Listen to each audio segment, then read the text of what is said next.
Dear colleagues, distinguished ladies and gentlemen, it is my absolute privilege to return to the German Council on Foreign Relations after 2 years. I would like to express my sincere gratitude for welcoming me for the second time.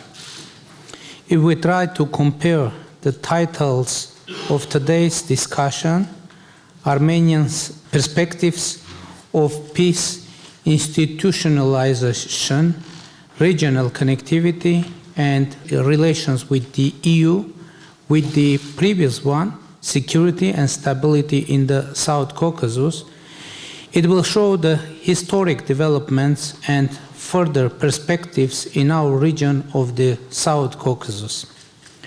Today, I can announce with confidence that on August 8 in Washington, D.C., peace was established between Armenia and Azerbaijan when, with the President of Azerbaijan, we signed a joint declaration witnessed by the President of the United States, Donald Trump. According to the declaration, Armenia and Azerbaijan highlighted the need to chart a course for a bright future, not bound by the conflict of the past and consistent with the Charter of the United Nations and the 1991 Almaty Declaration. We committed ourselves to pave the way for closing the chapter of enmity between our two countries. We resolutely reject and exclude any attempt of revenge now and in the future. The agreed upon text of the Agreement on Establishment of Peace and Interstate Relations between the Republic of Armenia and the Republic of Azerbaijan was initialed by the Ministers of Foreign Affairs of Armenia and Azerbaijan in the presence of President Trump, President Aliyev, and myself. One of the key breakthroughs reached in Washington was the agreement to open communications between the two countries, between Armenia and Azerbaijan, for intrastate, bilateral, and international transportation on the basis of respect for the sovereignty, territorial integrity, and jurisdiction of the states. These efforts are to include unimpeded connectivity between the main part of the Republic of Azerbaijan and its Nakhchivan Autonomous Republic through the territory of the Republic of Armenia, with reciprocal benefits for international and intrastate connectivity for the Republic of Armenia.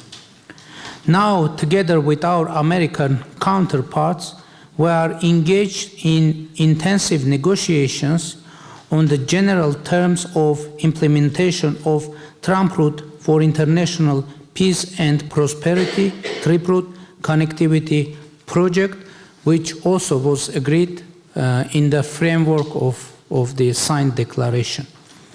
TRIP Company, an Armenian-American joint venture, will be registered in Armenia and will be granted a right to develop the necessary infrastructure of railway, road, oil and gas pipelines, and fiber optics.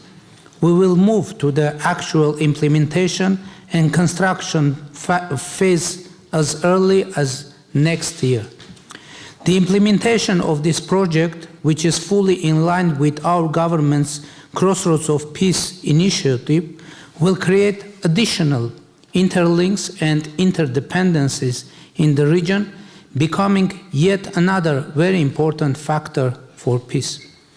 In fact, the Trip Route project, together with the opening of communications between Armenia and Turkey, have full potential to become an important component of the Middle Corridor, providing unimpeded connectivity between Europe, South Caucasus, and Central Asia.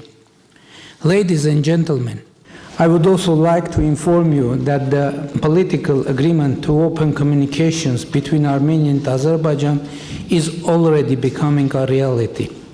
In October, Azerbaijan announced that it is lifting restrictions on the transit of goods through its territory to Armenia, and I appreciate this decision and announcement of President of Azerbaijan, because this is very significant and positive development. Something that appeared impossible only months ago is now a reality. Grain has been transported from Kazakhstan to Armenia through Azerbaijan and Georgia by railway, which is an unprecedented event since our independence. On our turn, as we have announced publicly, Armenia is ready, both politically and technically, even today, to enable the transit of cargo between Turkey and Azerbaijan through its territory. With all this being said, I'm confident that through daily care for established peace, adherence to the text and spirit of Washington Declaration, and the rejection of narratives that could derail the process, the Armenian and Azerbaijani governments will be able to institutionalize lasting peace between our two countries.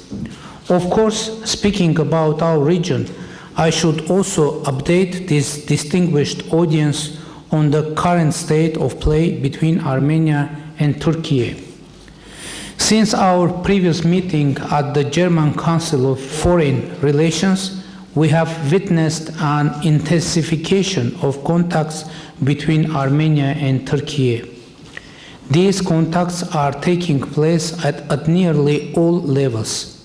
Between myself and President Erdogan, our foreign ministers and special representatives, the two ministers of foreign affairs, and as well as relevant line ministries. In practice, we maintain very active talks and relations with official Ankara, even in the absence of de jure diplomatic relations. And I hope that Turkey will make the long-awaited political decision to open its border with Armenia and establish diplomatic relations.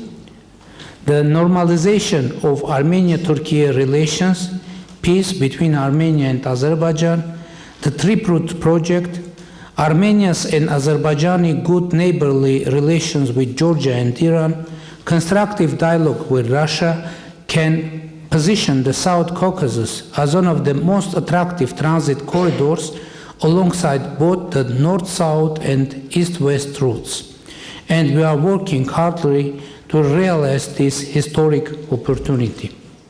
Distinguished colleagues, in March of this year, the National Assembly of Armenia adopted the law on initiating the process of Armenia's accession to the European Union. Many ask when Armenia will become a member of the European Union and how realistic this goal is. The law on initiating the process of Armenia's accession to the European Union is above all an incentive for us, for Armenia, to consistently pursue democratic reforms. Our aim is to be institutionally and practically compliant with European standards, because without compliance, membership in the European Union is impossible. Once Armenia objectively meets these European standards, two paths will lie ahead. Either we will be accepted as an EU member state, or we will not. Of course, our preferred scenario is the first one, but even if membership is not granted, we will have achieved a major milestone. Armenia will be a country that meets the most advanced modern standards. Our aspiration to comply with European Union standards is not driven by geopolitics, but by democratic choice.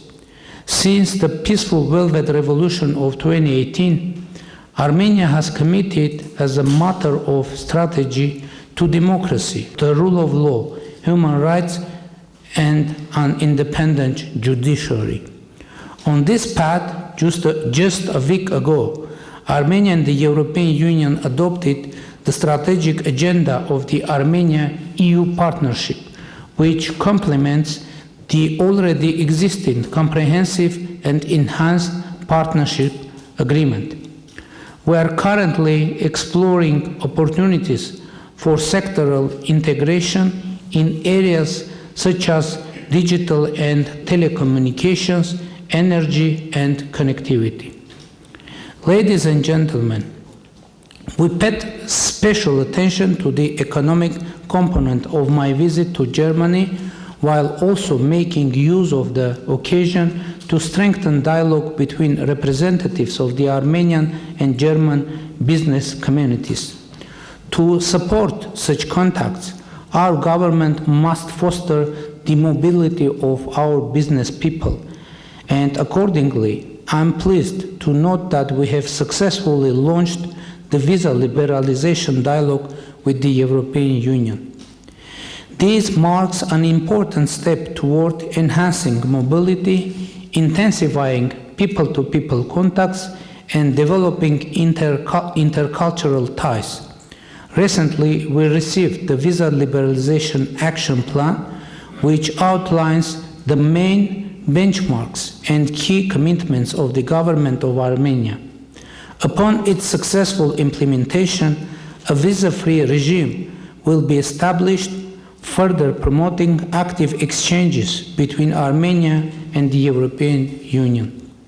Dear colleagues, it is difficult to fully cover the topic of Armenia-EU relations and partnership in these opening remarks, as today it is truly comprehensive, encompassing nearly all possible areas. I am confident that the 8th European Political Community Summit and the Armenia-EU Summit to be held in Yerevan next May will provide a new opportunity both to assess the progress of our relations and to set even more ambitious targets for the years ahead. Allow me to conclude my speech by emphasizing the importance of strengthening relations with EU member states as well, which provides additional opportunities to learn and cooperate on a bilateral basis. Of course, alongside other like-minded partners, Germany plays a central role for Armenia, and the adoption of the strategic agenda between our countries elevates our relations to a new level, creating new conditions for our strategic partnership. Thank you.